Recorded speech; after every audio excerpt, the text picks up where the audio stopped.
በዋግምራ ብሔረሰብ አስተዳደር የሰቆጣ ከተማ ነዋሪ የሆኑት አቶ መለሰ ጌታነህ የ62 ዓመት የእድሜ ባለጸጋ ናቸው። ከጊዜ በኋላ በመጣ ችግር የሁለት አይኖቻቸውን ብርሃን ያጡ ቢሆንም በአካባቢው ስመጥር የቧንቧ ሰራተኛ ናቸው።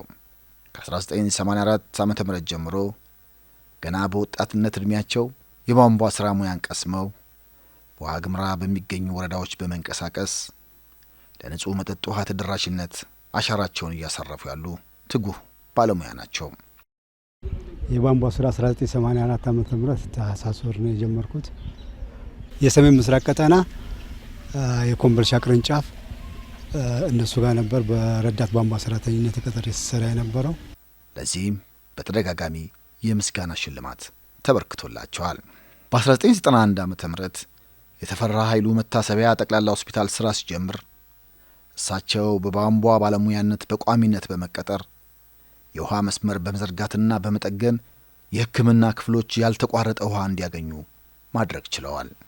ይሁን እንጂ ከዕለታት በአንድ ቀን ስራቸውን እያከናወኑ ባሉበት ባላወቁት ምክንያት የሁለት አይኖቻቸውን ብርሃን ያጡበት አጋጣሚ በመከሰቱ ከቤት ለመዋል መገደዳቸውን ያወሳሉ። 1991 ዓ.ም ወደ ከጊዜያዊ ሰራተኝነት ወደ ቋሚ ሰራተኝነት በሆስፒታል ተቀጥሬ መስራት ጀመርኩ። በ2002 ዓ.ም የአይን ህመም ገጠመኝ።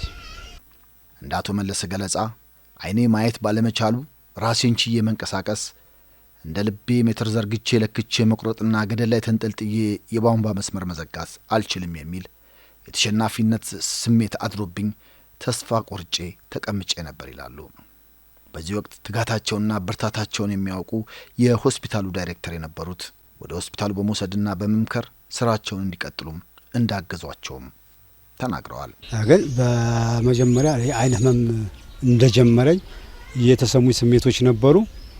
ምክንያቱም አንደኛ የደረሰ ልጆች አልነበሩኝም፣ በሁለተኛ ደረጃ ከቤት መዋሉ ለልጆቼ በጣም መጥፎ ነገር ይገጥማቸዋል የሚል ስለነበረኝ እንደምንም እንትን እያልኩ ልክ ዶክተር አለማየሁ ትኩ በቀጥታ ለምን ትቀመጣለህ ብሎ ከቤት በመኪና የተሰጠው ሰርቪስ ነበረች።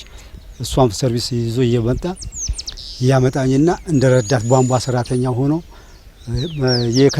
የሆስፒታሉን ኢንስታሌሽን በሙሉ በጭንቅላት ይዞ ስለነበር በቀጥታ እየዞርኩ እንደዚህ አይነት ቦታ ለዋለሁ ይዞ ወስደኛል፣ እሰራለሁ። እሱ ወደ ኦፕሬሽን ለመስራት በሚሄድበት ሰዓት ዘበኞችን በመጥራት አግዙት ብሏቸው ይሄዳል። ከዛ ከጨረስኩ በኋላ ቤት ሲወስዱ ያደርሰኛል። በእንደዚህ አይነት ሁኔታ ስሰራ ከዛም በኋላ በልጆቼ እገዛ ነው እስካሁን ድረስ የምሰራው። ቀስ በቀስም አቶ መለስ ሜትር በመዘርጋት መጋዝ በመጨበጥ ልኬታን አስተካክለው መገጣጠሚያ ቦታዎችን በዳበሳ ለይተው የቧንቧ ሙያ ስራቸውን እንደገና ሀ ብለው ማስቀጠላቸውን አመልክተዋል።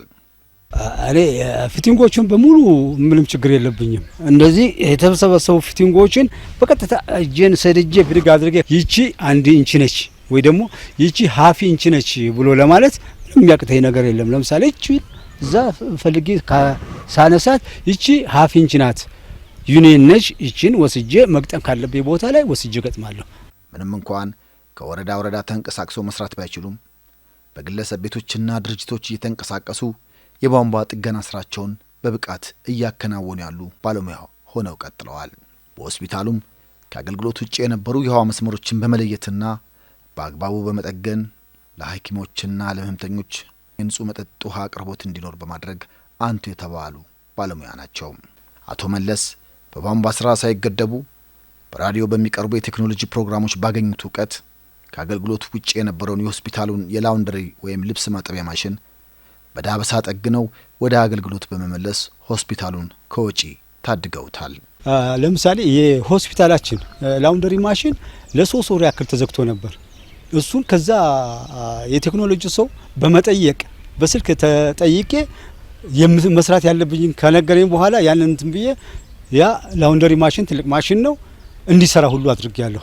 እንደዚሁም ክልሎች ይመጣሉ፣ አውቶክሌቭ ለመስራት ይመጣሉ። አውቶክሌቭ ሲሰራ ውሃ ያስፈልጋል። ያንን ውሃ ኢንስታሌሽን ያንን ውሃ ሲሰራ እውነት ጋሼ ግን አይንህን ያማል እስከመባል ድረስ ነው። እኔ ለስራ ዋናው ፍላጎቱም ስላለኝ ፕላስ እኔ መስራት እንጂ ቁጭ ካልኩ እንደውም በሽታ ይመጣል። ጭራሹን ስሰራ አሁን ያመኛል። ሲያመኝ ቁጭ ካልኩ ነው። ስራ ምሰራ ከሆነ ግን በሽታው ራሱ አይታወቀኝም። ብርሃን ከአይን ብቻ ሳይሆን ከልብና ከመዳፋችንም ይገኛል የሚሉት አቶ መለስ በኤሌክትሪክ የሚሰሩ ምጣዶችን በመጠገንና ሌሎችንም የቴክኒክ ስራዎች በመስራት ራሳቸውንና ቤተሰባቸውን የሚያስተዳድሩ ጠንካራ የእድሜ ባለጸጋ ናቸው። የአይን ብርሃኔን አጣው ብዬ አንድም ቀን አስቤ አላውቅም የሚሉት አቶ መለስ አሁን ላይ የጋራ መኖሪያ ቤቶች ኮንዶሚኒየም ጣራ ላይ በመውጣት ጭምር ቧንቧ ጠግነው የሚወርዱ ባለሙያ ሆነዋል። እኔ ስራ ሳልሰራ ስውል ያመኛል የሚሉት አቶ መለስ ወጣቱ ስራን ሳይንቅ ከሰራ ከትንሽ ነገር ተነስቶ ጊዜውን በአግባቡ በመጠቀም ትልቅ ደረጃ ላይ መድረስ እንደሚችልም ምክራቸውን ለግሰዋል። ለወጣቱም ማስተላልፎ በእርግጥ በአሁኑ ሰዓት የስራ ፍላጎት ዋናው ነገር እኔ እንደኔ ቢያንስ እኔ አሁን እርዳታ የሚባል በጣም ከሚገርም በአሁኑ ሰዓት አሁን እኔ እርዳታ አንድም ቀን ተረድቼ አላውቅም። እኔ ከምጠላቸው 3 ነገሮች አሉ።